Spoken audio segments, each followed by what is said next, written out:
It was extremely difficult to find pertinent information relating to the sociological theory of Karla Homolka's reason for crime, so I'd like to specify that these are assumptions. Based on the way Karla seemed to have latched herself upon her husband for emotional support, I assume that she was emotionally depraved as a child or teenager. It is already known that she was socially awkward and tended to stay alone in the schoolyard.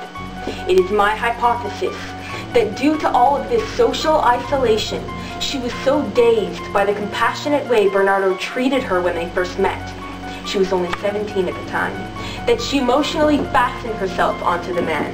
Hence the reason she always wished to please him, even when it involved actions that reached extravagant extents.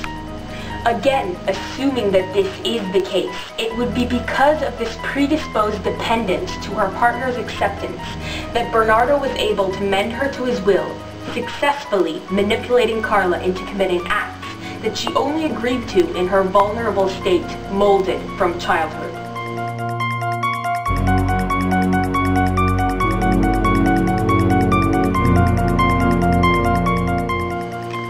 Karla must have known from an early age that she took pleasure in being controlled.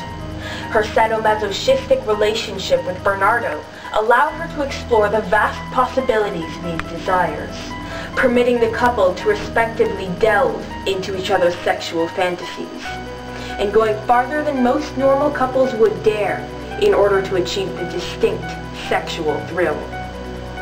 It had primarily been her idea to offer her younger sister's virginity as a token of her love. It was her initiative that led the couple into a series of gruesome rapes and murders. Karla was well aware of her partner's constant raping of various women, even giving her consent so that Bernardo's wild sexual fantasies could be attained without the risk of him having to leave her, which goes to show how obsessed she was with pleasing his every desire.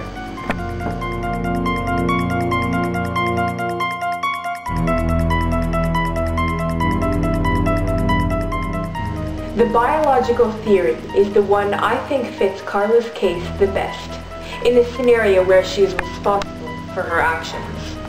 I believe Hybristophilia adequately describes Karla in her criminal actions, mainly because she is practically the mold for a flawless criteria. Therefore, theoretically, Karla would be more than likely to reproduce this behavior, even if she weren't with a partner like Bernardo, because of the attraction to the sexually violent partner's behavior.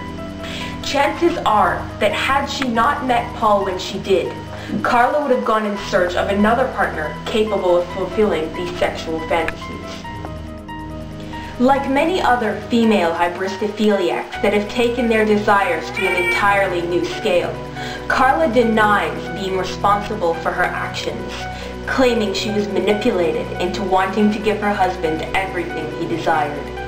In addition, as many other female hybristophiliacs have also done, when Karla found out she was likely to be caught, she turned against her husband, testifying against him to obtain a reduced sentence.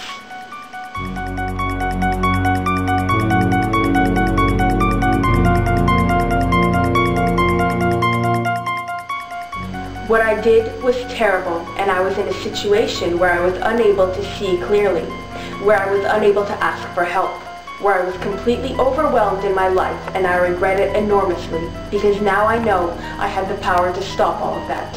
But when I was living through it, I thought I had no power. These are the words of Karla Homolka, the notorious female sex predator and murderer. She herself claims to have been a follower in her criminal behavior, doing what she did because of Bernardo and his relentless manipulative behavior. To the previous statement mentioned, the reporter asked, "To stop even what you did? You didn't have the power to stop yourself." She responded, Well, I didn't initiate the crimes. I followed. Yes, I did what I did, but... And she trails off, waiting for another question from the reporter. Even after her sentence has expired, she still believes she wasn't the one wholly responsible for her actions. She accepts the consequences, but claims to have been a victim in this entire case. Is she telling the truth? No one but her knows.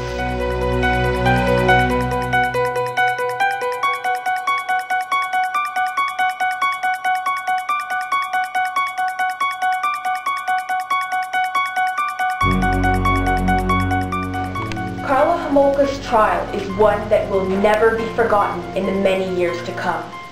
Her trial is known all over the world as the deal with the devil, due to the ridiculously short sentence Homolka had to serve.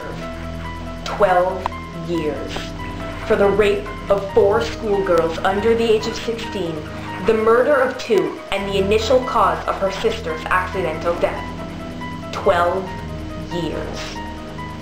Bernardo received the equivalent of life, having his wife testify against him in court to reduce her own sentence.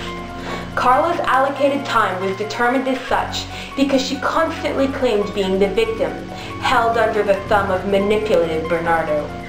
Once her sentence had been delivered, they discovered the videotapes made from the couple's victims and realized that Karla played as much a part in the horrid tortures and rapes of the underage girls as her husband. They also found out later in a confession that she was the one who would generally bring the young girls home, always as a token of virginity to her beloved Paul.